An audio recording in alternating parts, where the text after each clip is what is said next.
ang lupit niya sa akin. Konting kibot ko na kasi na siya. Hindi siya marunong sa akin. Aray, kaya.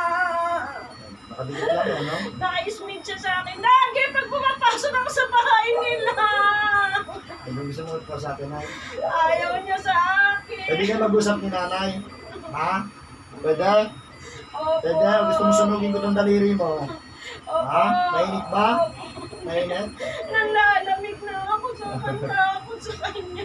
So, wala sa kanya, dapat i-respeto mo pa rin yan kasi di ba sabi mo, mahal mo yung anak niya. Anong ginagawa mo doon sa anak niya? Anong mahikang ginagawa mo? Gusto ko naman. Anong mahika? Tinuruan ako ng nanay ko kung paano umama yung anak niya. Paano? Turuan mo nga ako para mabahan kita? Ha? Kasi pinapalayo niya yung anak niya sa akin. Anong pangalan mo?